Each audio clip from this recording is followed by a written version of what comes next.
এই রোজার মাসে আপনাদের মাইকে হাঁকে না? রাতের বেলায় কটায় হাঁকে? 2টো থেকে হাঁকে। আপনারা উঠে পড়ুন, শাহরি খেয়ে নেন, তারপর আবার গজল চলে খানিক, চলে না? ফজর পর্যন্ত গজল চলে। একবার করে হাঁকে আর মোবাইলে গজল লাগিয়ে দেয়, মোবাইলে কিরাত লাগিয়ে দেয়। এর থেকে বড় অপরাধ কারা পৃথিবীতে কিছু হতে পারে? এটার থেকে বড় অপরাধ আর কিছু হতে পারে না। যদি বলেন কেন? আল্লাহর কসম, ইসলাম কেউ কি কষ্ট দিতে শেখায়? কষ্টটা বলে দিই, আপনার বাড়িতে একটা পেশেন্ট আছে, অসুস্থ রোগী আছে, মাইকে গজল চলছে, তার ঘুমের ডিস্টার্ব, তাকে কষ্ট দেওয়া। পাশে একটা পাড়া মুসলিমদের একটা হিন্দু ভাইরা বাস করে, গজল চলছে, তাদের ঘুমের ডিস্টার্ব, তারা কিছু বলতে এলে হিন্দু মুসলিম বিভেদ। আপনি বলবেন বাধা দিচ্ছে, সে বলবে বন্ধ করো, দুটো ডিবেট তৈরি হবে। আর ইসলাম কি বলেছে শুনুন। আল্লাহ নবী সাল্লাল্লাহু আলাইহি সাল্লামের কাছে একজন বেঈমান অভিযোগ নিয়ে এলো, ইয়া রাসূলুল্লাহ, আপনার আবু বকর এত জোরে রাতে কোরআন পড়ে, আমার ঘুমের ডিস্টার্ব হয়। নবীজি বললেন তুমি চলে যাও। চলে গেল সে বেঈমান। আবু বকরকে ডাকলেন, হে আবু বকর, তুমি কি রাতে জোরে কোরআন পড়ো? ইয়া রাসূলুল্লাহ।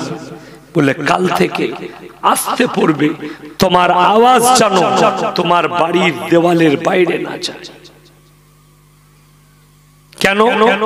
নবীজি তখন হাদিস বর্ণনা করলেন, হে আমার সাহাবীরা শোনো, তোমরা ততদিন মুমিন হতে পারবে না যতক্ষণ পর্যন্ত তোমার কাছ থেকে তোমার প্রতিবেশী সুরক্ষিত নয়। সুরক্ষা পেতে হবে। আচ্ছা, এখন প্রত্যেকটা বাড়িতে মোবাইল আছে না নাই? মোবাইলে অ্যালার্ম আছে না নাই? তাইলে তো হাঁকার প্রয়োজনই লাগে না। লাগে? লাগে না, হাঁকার দরকার নেই। উঠে পড়বে, সেহরি খাবে, কি দরকার আছে হাঁকা? যদিও প্রয়োজন পড়ে, একবার প্রথমে বলে দিলে উঠে পড়ুন, সেহরি রেডি করুন, আর শেষে বলল সেহরি শেষ, আর কেউ কিছু খাবেন না। তারপরে আজান। আজানের কথা বলবো কি, বললে কষ্ট লাগে। আমাদের দেশে যে যত কিলোমিটার টানতে পারবে তত ভালো আজান, তাই না? সেই আপনার বাংলাদেশের কিছু আজান আছে, আল্লাহু আকবার, মামাটা কোথায় পেলি? আশহাদু আল্লা ইলাহা ইল্লাল্লাহ, এই গাড়ি স্টার্ট করছিস, আমি বললে আমাকে গাল দিবে, কিন্তু সুন্নতের খিলাফ। মক্কার আজান খুলে শুনুন, আল্লাহু আকবার, আল্লাহু আকবার, স্যাম্পল সুন্নত তরিকা। আশহাদু আল্লা ইলাহা ইল্লাল্লাহ, আশহাদু আন্না মুহাম্মাদুর রাসূলুল্লাহ। আর এই 3 কিলোমিটার ট্রেনিং যাচ্ছে, দিয়ে 15 মিনিট আজান। বড় কষ্ট হয় না? সুন্নতের খেলাফ। চ্যালেঞ্জ দিলাম এটা আমি, সুন্নতের খেলাফ আজান। যদি জিজ্ঞেস করবেন, মোল্লা আশরাফ আলী থানভী রহমতুল্লাহ আলাইহির নাম শুনেছেন না শুনেন? কত বড় আলেমের দিন। তিনার শ্রেষ্ঠ খলিফা, আখরি খলিফা মোল্লা শাহ আবরারুল হক সাহেব রহমতুল্লাহ আলাইহি, নওয়ারাল্লাহু মারকাদা। তিনি এশিয়া মহাদেশের সবথেকে বড় সুন্নতের পাবন্দ ছিল। তিনার কাছে সুন্নতের খেলাফ ছিল। আমি তিনার মাদ্রাসায় কিছুদিন ট্রেনিং দিয়েছি। তো হযরত বলতেন আজানের মধ্যে টান নেই। আল্লাহু আকবার, আল্লাহু আকবার, আল্লাহু আকবার, আল্লাহু আকবার। এটা হচ্ছে আজান সুন্নত তরিকায়। আর কানে রেডি হয়ে হাত দিচ্ছে।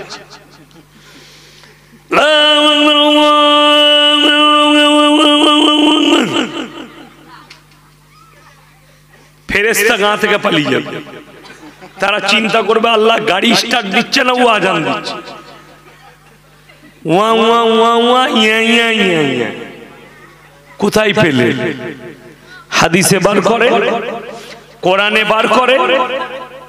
আজানটা নিয়ে আসুন, স্যাম্পল দিবেন। কখনো কোরআনের আপনাকে দেখতে হবে মাখরাজ আদায় হচ্ছে কি। আল্লাহু আকবার, আল্লাহু আকবার। ছোটি কাপ উচ্চারণ ঠিক আছে কিনা? আশহাদু, আসাদু লয়, হা আছে, হাদু। আশহাদু আল্লা ইলাহা ইল্লাল্লাহ, छोटी हा लास्ट, जो सीने से निकलेगा मखरज, ওই উচ্চারণগুলো আগে আপনাকে লক্ষ্য করতে হবে। আমাদের দেশের লোক সুর লক্ষ্য করে আর কে কত টানলো সেই লক্ষ্য করে। ওই জন্য তো দেখবেন মুয়াজ্জিনরা ভুল ভাল আজান দেয়, দেয় না? দেয় না? ভোরবেলা নয়, সব সময়। কি বুঝলেন? আমরা আজান শুদ্ধ করি না, যাকে তাকে মুয়াজ্জিন দেখেছি। আর আজান হয় মসজিদে, কে বলে আল্লাহু আকবার, আল্লাহু আকবার। ঠিক বলছি না ভুল বলছি? এ হাসি নয়, মজাক করা হয়। আমাদের দেশের লোক খালি দায় সারতে যায়। কেন? বলে 1000 টাকায় পাওয়া গেছে। ঠিক নয়? 1000 টাকা কম পয়সা। যেমন আমাদের দেশের লোক 1500 ইমাম পেলে আর দুইতে যাবেন। পাইকারি নামাজ হোক, তাতে অসুবিধা নেই। আর আমি বলে যাচ্ছি 1500 টাকার যদি ইমাম রাখেন, মৌলবি পাবেন না, গাই মুখে হেলে পাবেন। গাই মুখে হেলে জানেন? একটা ঘোষ ভোরের বেলায় গাই দুয়াতে গেছে গোয়ালের ভেতরে, গাই মনে করে এড়ে গরুটাকে দুয়াতে গেছে, মেরেছে লাত, তখন দেখছে এড়ে গরু। ওটা হচ্ছে গায়ের মতো মুখটা, কিন্তু এড়ে গরু, ওটাকে বলে গাই মুখে হেলে। তো মৌলবি গোছের অনেক মাল আছে, মাদ্রাসায় 2 দিন 3 দিন লেখাপড়া করেছে, লম্বা জামা লাগিয়েছে, ইমামতি করে খাচ্ছে। দিয়ে বলছে ও 2000 চাই, জামাকে 1000 দিলেই চলবে। নামাজটাও তো সেরকম হবে। বুঝতে পেরেছেন না? পারেন? নামাজও সেরকম হবে। সে 1000 টাকা যদি বেতন দেন আর 1500 টাকার মৌলবি রাখেন, 15 দিনে 1500 টাকা শেষ। 16 দিনের মাথায় নিয়ত বেঁধে চিন্তা করবে, আল্লাহ আজ রাতের বেলায় যা হবে হবে, মাইকও বেচে দেবো, ব্যাটারিও বেচে দিয়ে পালিয়ে যাবো, সালারা বুঝে করবো। এটা হচ্ছে 1500 টাকা মৌলবির সূরা ফাতিহা। তাছাড়া তো তার উপায় নাই। আপনি 1500 বেতন দেন, যোগ্যপূর্ণ ইমাম রাখুন, যোগ্যপূর্ণ মুয়াজ্জিন রাখুন। ইমামের যদি 10,000 বেতন হয়, মুয়াজ্জিনকে 9,000 দেন, মুয়াজ্জিনও যেন হাফেজ হয়। তাইলে কি হবে? ইমামের অবর্তমানে নামাজ পড়াতে পারবে এবং আজান শুদ্ধ হবে, অশুদ্ধ আজান দিবেন। আমরা তো ওই যে দায় সারা কোন রকম। আমাদেরকে দুটো কাজে আপনারা রেখেছেন, হলে আর মরলে। হয়েছে কানে আজান দিতে হবে, মরেছে জানাজা পড়তে হবে। বলে বাকি সব আমরা বুঝে নেব। বেশিরভাগ কাদের হাদিসে চলে? মেয়েদের হাদিসে, তাই না? বাপ মরে গেছে, মিলাদ করবে।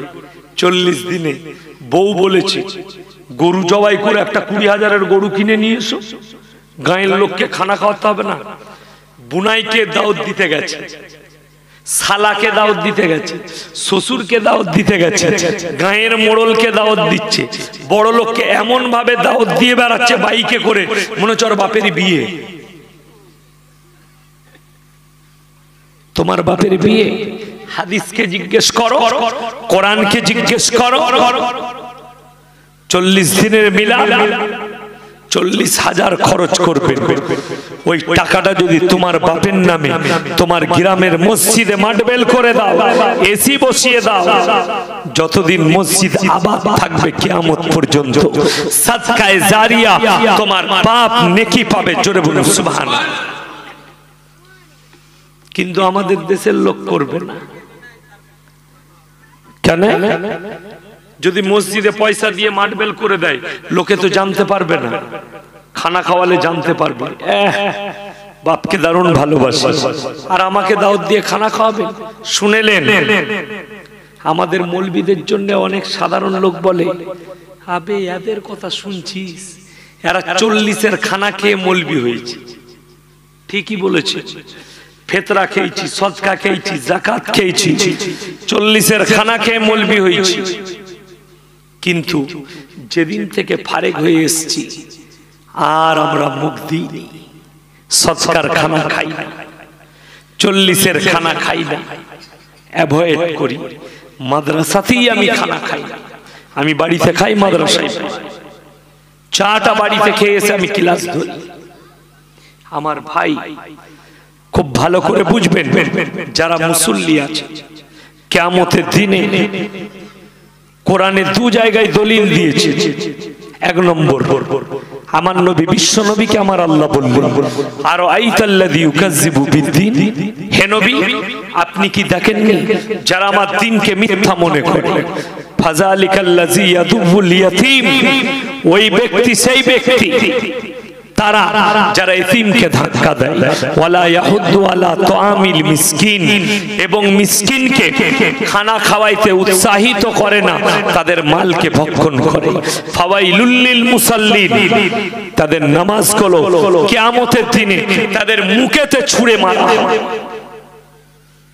আপনি হাজী সাহেব মানুষ, নামাজ পড়েছে, 40-এর খানা খেয়েছে, নামাজ ব্যর্থ। আপনি মালদার লোক, নামাজি লোক, ভালো লোক, 40-এর খানা খেয়েছেন, আটকিয়ে যাবেন কিয়ামতের দিনে খালি এটার কারণে। সবাই বাঁচবো, জোরে বলুন ইনশাআল্লাহ। এই দাওয়াত দিতে গেলে কি বলবেন শুনেন, আমাকে দাওয়াত দিচ্ছ, আল্লাহ আমাকে ঢের দিয়েছে, আমাদের পাশের বাড়িতে এতিম আছে গরিব, ওদিকে দাওয়াত দিয়ে পুরো পরিবারকে যাব। বুঝতে পেরেছেন না? পারেন? 40 দিনই খানা নয়, যে কোনো দিনে আপনি খানা করুন, যে কোনো দিনে দুয়ার মজলিস করুন, যেদিনে সময় পাবে সেদিনে বাপের জন্য দুয়ার মজলিস করুন। কেউ যদি বলে 40 দিনই মিলাদ করতে হবে, বেদাত, লেখে নিয়ে